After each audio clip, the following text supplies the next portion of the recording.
Imaginez un pays africain, longtemps présenté par les autres, à travers que les guerres, les crises humanitaires, alimentaires, des conflits armés, le déplacement massif de sa population, la République démocratique du Congo.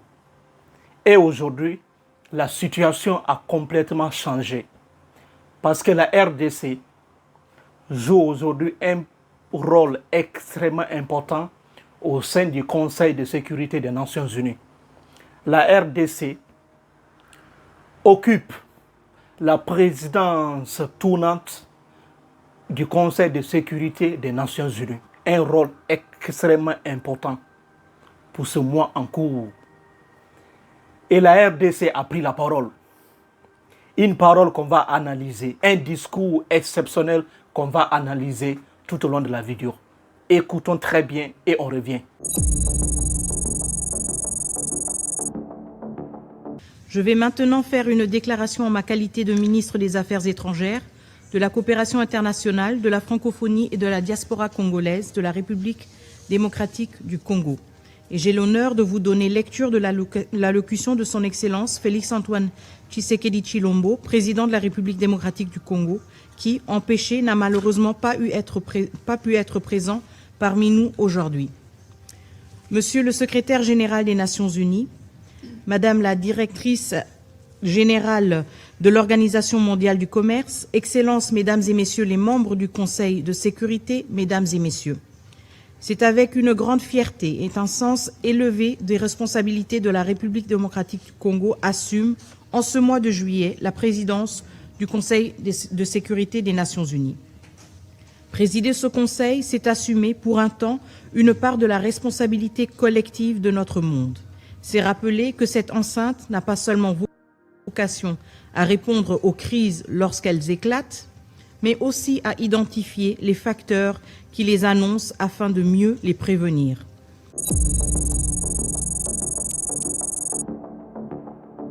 La ministre des Affaires étrangères du Congo, RDC, commence par un discours puissant. D'abord, normalement, c'est le président congolais Félix Tshisekedi qui aurait pu lire son allocution. Mais finalement, il n'est pas venu. Et voilà sa ministre des Affaires étrangères qui a pris la parole. Et il commence d'abord par mettre un point sur les i. C'est extrêmement important. Elle ne commence pas directement par les problèmes auxquels le Congo est confronté. Elle parle d'abord de façon générale les conflits et les groupes armés un peu partout dans le monde, les ressources naturelles. C'est une introduction parce qu'aujourd'hui, le Congo maintenant a le plein pouvoir de présenter au monde ces problèmes auxquels son peuple est confronté. C'est extrêmement important parce qu'avant, ce n'était pas les Congolais qui parlaient de leurs propres problèmes au sein du Conseil de sécurité des Nations Unies. Ce sont les autres pays qui prenaient la parole au nom des Congolais. Mais cette fois-ci, le président congolais Félix Tshisekedi, il a pris son temps et écrit très bien ce discours. Parce que le Congo veut maintenant parler au nom de son peuple. Parce qu'avant, ce sont les autres qui parlaient du Congo. Et Félix parle de son pays clairement et aussi du monde entier. C'est extrêmement important. Parce que les conflits et les ressources naturelles, surtout africaines, ces ressources ont longtemps été pillées. Et on dit l'Afrique est pauvre. L'Afrique n'est pas pauvre. L'Afrique est appauvrie. Et la différence est très, très importante. Oui, parce que ce sont des faits, il faut dire, pour que les gens puissent comprendre. Donc, assurer ce poste stratégique, présider le Conseil de sécurité des Nations Unies, c'est un soulagement, c'est un honneur et une lourde responsabilité. Parce que ce rôle est important on parle des faits les plus sensibles, on parle de guerre, on parle de sécurité, on parle de ressources, etc. Donc c'est un poste extrêmement important et cette dame préside, le Congo préside le Conseil de sécurité des Nations Unies pendant ce mois de juillet. Donc c'est un honneur. Voilà l'ouverture. Suivons la vidéo. Cette vidéo va être extrêmement importante. Il faut suivre. Au fil des décennies, le Conseil de sécurité a su adapter son action aux menaces de chaque époque. Aujourd'hui, une réalité s'impose avec une évidence croissante. La gouvernance des ressources naturelles est devenue un enjeu majeur de paix et de sécurité internationale. C'est cette conviction qui a conduit mon pays à inscrire ce débat à l'ordre du jour de notre Conseil, afin d'inviter la communauté internationale à porter un regard nouveau sur l'un des déterminants majeurs des conflits contemporains. Car le monde a changé. Les minerais critiques, l'eau, les forêts, les ressources énergétiques, les terres arables et la biodiversité sont désormais au cœur de la transition énergétique, de la révolution numérique, de la sécurité alimentaire et du développement économique. Jamais les ressources naturelles n'ont autant compté pour l'avenir de l'humanité. Pourtant, dans de nombreuses régions du monde, elles continuent d'alimenter les conflits, de financer les groupes armés, de nourrir les économies criminelles, de fragiliser les États et de priver les populations des bénéfices légitimes de leurs propres richesses. Tel est le paradoxe de notre époque. Les ressources naturelles peuvent être le fondement d'une prospérité partagée ou le moteur d'une prédation. Tout dépend de la manière dont elles sont gouvernées.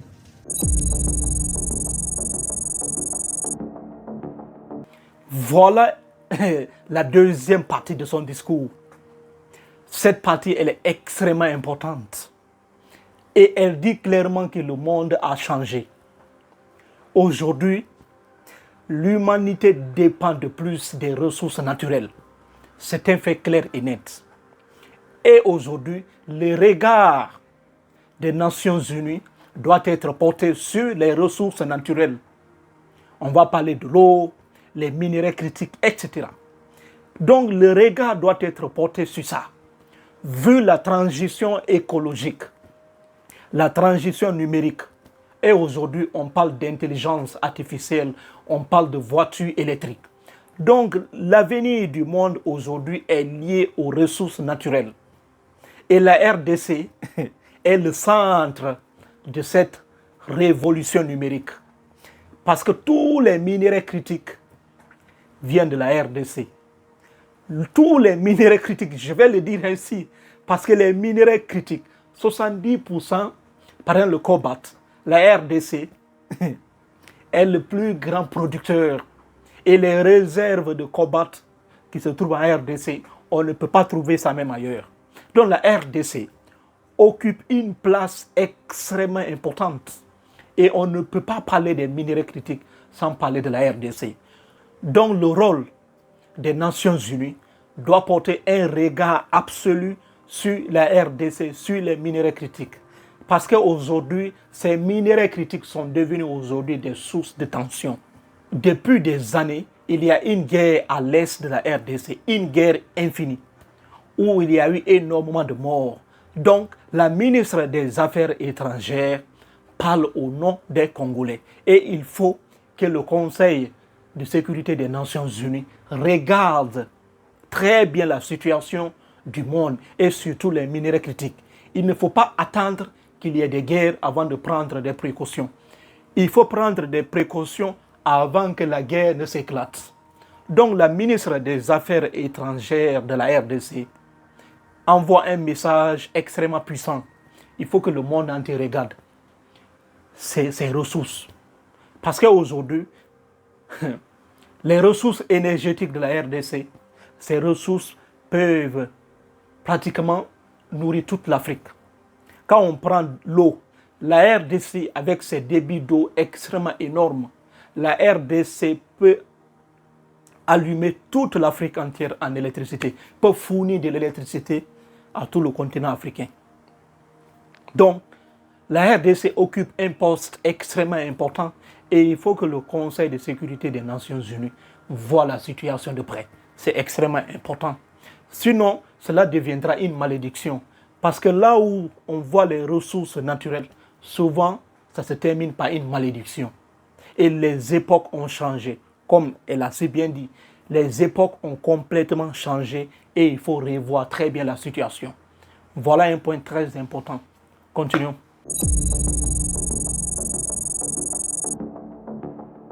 Excellences, Mesdames et Messieurs, pour la République démocratique du Congo, cette question n'est ni théorique ni lointaine.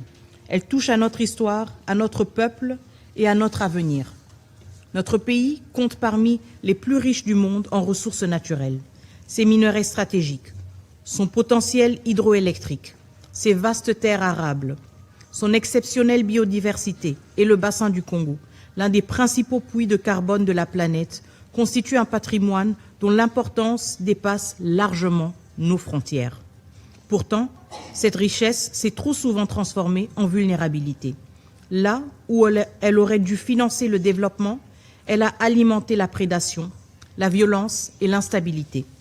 Dans l'est de mon pays, la paix durable demeure indissociable de la lutte contre l'exploitation illégale des ressources naturelles, du démantèlement des groupes armés, de l'assèchement de leurs circuits de financement et de la fin des réseaux qui permettent à des minerais issus des zones de conflit d'intégrer des chaînes d'approvisionnement mondiales. Lorsque des ressources stratégiques financent la guerre plutôt que le développement, il ne s'agit plus seulement d'un défi national. Il s'agit d'une menace pour la paix et la sécurité internationale. Il ne peut y avoir de transition énergétique véritablement juste si elle repose sur l'injustice faite au peuple producteur.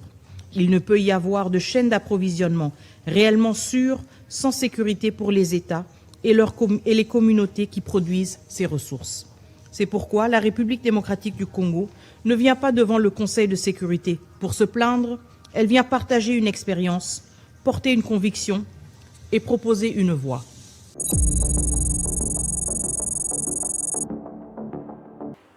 Le plus choquant dans tout ça, comment est-ce que pouvons-nous parler de transition écologique, transition numérique, pendant que ceux qui détiennent ces minerais critiques, les ressources les plus rares du monde, sont appauvris. Je ne vais pas dire sont pauvres, parce que la pauvreté est un état naturel. Être appauvri, ça c'est autre chose. La différence est extrêmement importante. L'Afrique n'est pas pauvre, plutôt l'Afrique est appauvrie, comme Cheikh Anta Diop le disait toujours. Être appauvri, c'est le résultat d'une action. Et toute action a des auteurs, des complexes. Donc, la ministre des Affaires étrangères, en parlant très bien de la malédiction des ressources auxquelles certains pays sont confrontés, surtout la RDC, parce que l'Est de la RDC est l'une des régions les plus riches en termes de ressources naturelles. Mais c'est aussi l'une des régions les plus instables du monde. Pourquoi? Parce que tout simplement, certains groupes profitent de ces minerais critiques. C'est ça, il faut le dire clairement.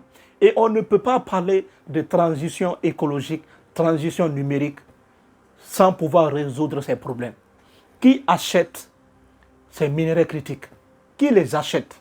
Ce sont les multinationales. Et il faut une traçabilité claire et nette. Parce que ceux qui sèment la guerre à l'est de la RDC, ceux qui pillent les ressources de la RDC, ils ne pillent pas seuls. Parce que c'est toute une chaîne qui est là.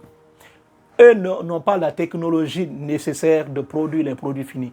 Ils pillent ces ressources, ils les transportent ailleurs et ce sont les multinationales qui payent. Donc il faut résoudre ce problème. Il faut une traçabilité claire et nette. Il faut équilibrer les relations. Sinon, c'est la souffrance totale. Et c'est une injustice. Parce qu'une ressource qui est exploitée de façon inégale ne peut pas développer un pays. Mais si les ressources sont bien développées, cela peut booster l'économie. Parce que c'est l'argent qui rentre. Si l'argent rentre, on construit des hôpitaux, on construit des routes, on construit des écoles, etc. On peut améliorer les conditions de vie de nos peuples. Mais si nos ressources sont volées illégalement, cela devient un problème. Et voilà l'un des faits les plus marquants de ce discours.